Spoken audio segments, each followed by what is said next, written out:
Hello, everyone. I hope you guys are all having a good Friday night. It's September 4th. So today we're going to be talking about the tropics and the severe weather. Normal uploads are going to be getting back to normal. I've been busy with schoolwork and I've not been able to upload for the past couple of days. And so I'm guaranteeing that there will be a video tomorrow unless I get sick or something, but that's probably not going to happen. So let's get started. So tomorrow, this is the day 2 outlook from the SPC for tomorrow. We have a slight risk for areas of Minnesota and northern Iowa. And we have a marginal risk for areas of eastern South Dakota, southern Minnesota, southwestern Wisconsin, Iowa, and northwestern Illinois. So, we're going to be talking about that. So, it's kind of a big deal. Right now, severe weather-wise, not really a big severe weather outbreak, but it's kind of interesting. Tornado threat. SPC, there's a Storm Prediction Center, is not really thinking there's going to be a tornado threat.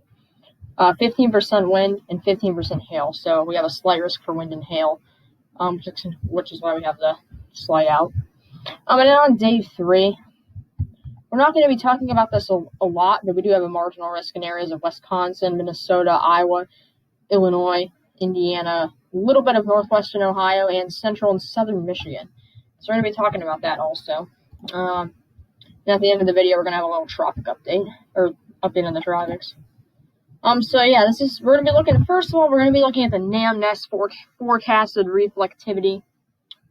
Let's look at that first and see what could potentially happen. So the NamNest model is kind of, it's getting, the past 2 or 3 model runs have been fairly consistent with the NAM3, the NAM3 kilometer model, which is an okay model for severe weather. It's one of the better ones, but it's been consistent, or decently consistent, and so I'm going to use it in today's video. So this is likely going to be an overnight event. So we see at around, this is 10 to 11 p.m. we have storms in western Minnesota and northeastern South Dakota in this area, right there. Hail and some damaging winds are likely the major threats of those. And we see there's likely going to form a line, as you guys can see here at 9Z. This is actually around 5. This is around 4 a.m. And that is moving southeast. Probably at this time, for overnight, as you get later into the night, the hail threat's going to go down. So I think by around 5 a.m. or 4 a.m., the hail threat's going to be fairly low. I think it's mainly going to be a wind threat, but I do still think some areas can see maybe some small hail. But that's about it. As we go later towards 7 a.m., it weakens and it falls to nothing. But then this is interesting. This is our marginal risk on Sunday for day 3. Let's see, we have some interesting storms. We're going to be talking about that too. At the end of the video, or at the end of the, we're going to take some soundings soon. But first, let's look up some of the ingredients. It's like a cape. See how much instability we have. So we have, this is actually kind of surprising.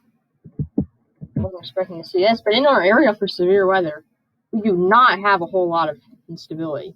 So we're kind of looking at this general area for severe weather. Yeah, that's right. But see, we don't actually have a whole lot of instability working its way into the region. The most instability is in the southwestern part. And Sunday, which is day 3, this area has a lot of instability. But that's when we have our marginal risk in this area. So this area is not going to really be under the gun for severe weather.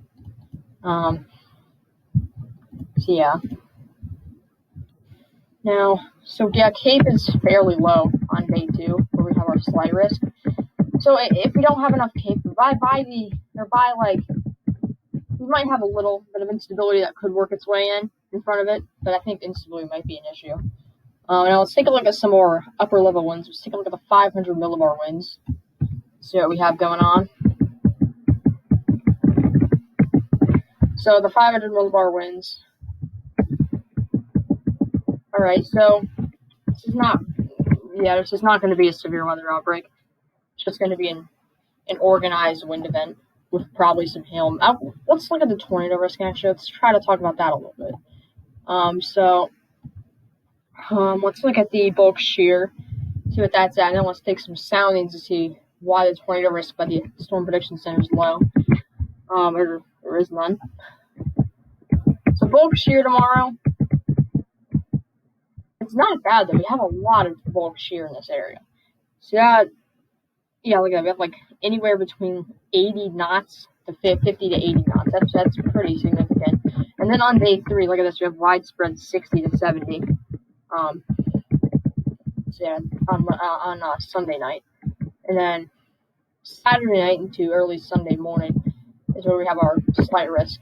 But that's kind of confusing. Now let's try to take some soundings. Let's go back to composite reflectivity and take some soundings here. See what we can get. I want to see why the SPC has the tornado risk very low here. Yeah, low. So go to Saturday night here. This is Saturday night around 11 p.m. We have storms going off in this area, so let's try to take some soundings here. And there's just a severe sounding. Alright.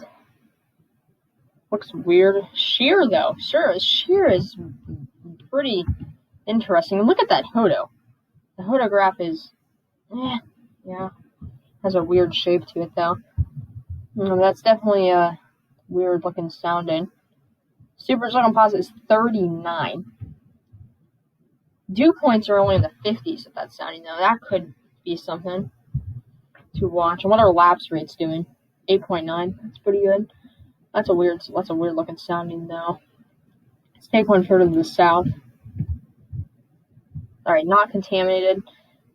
The dew points are low. No, that's not good. Let's go later when this forms into kind of a line type event. Let's take some soundings in here. This might be, yeah, it's contaminated. So let's not look at that.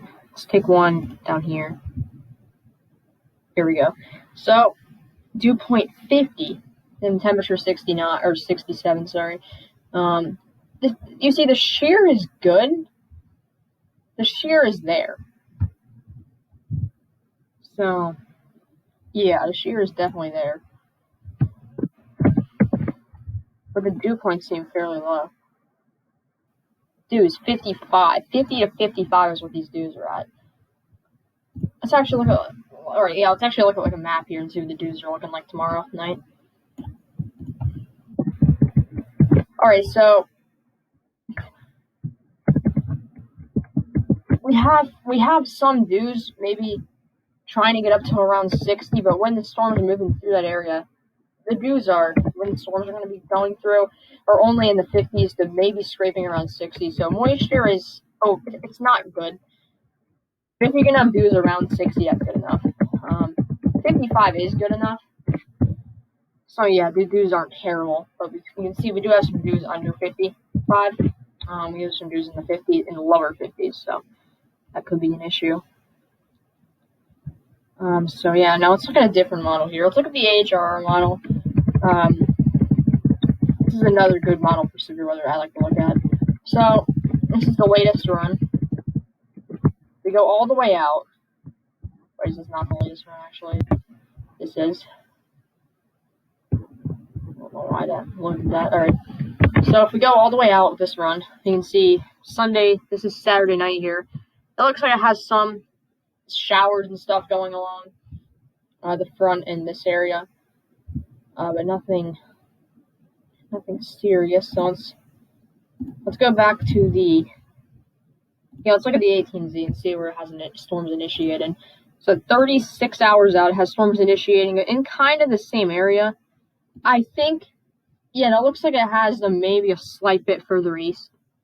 So the AHRR model might have some areas of Wisconsin in this area actually getting severe weather. So yeah, those look pretty strong. Now we can take some soundings here so we can get anything good. Severe sounding. Dew point is only 47 though. Shear is there.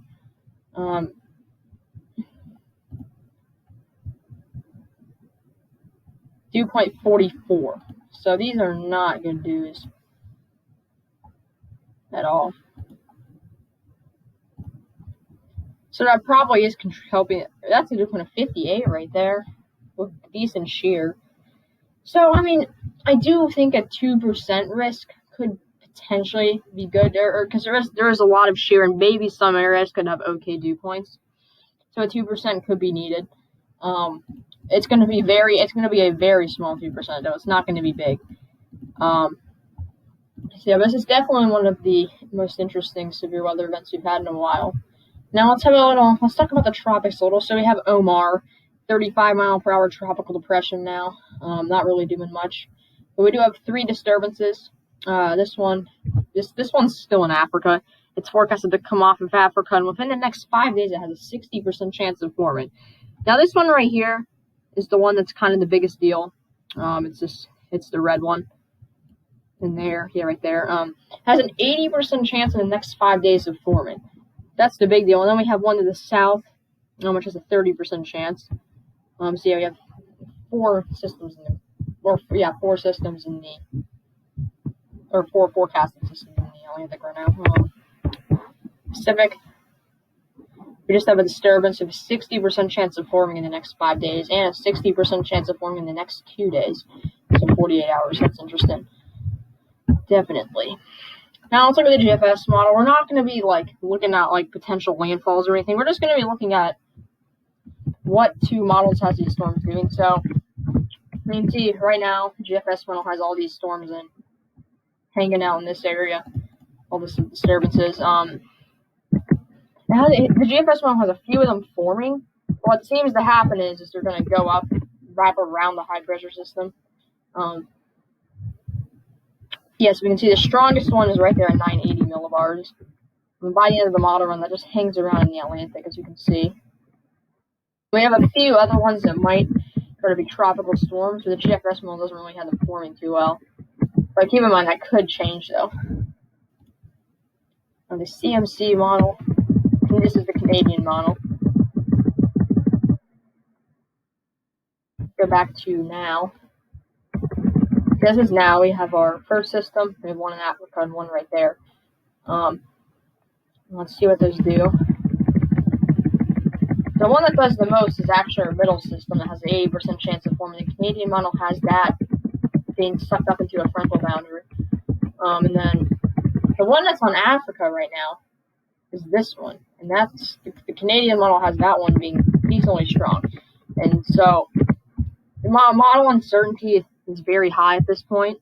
So we're not going to be looking at where these are actually going to be going. But keep in mind, we do have some disturbances that could come towards the U.S. and could do something. So we'll have to see. But yeah, that'll wrap up this video. I hope you guys enjoyed it. I'll be back tomorrow morning or tomorrow afternoon, whenever I'm not that busy. But yes, peace out.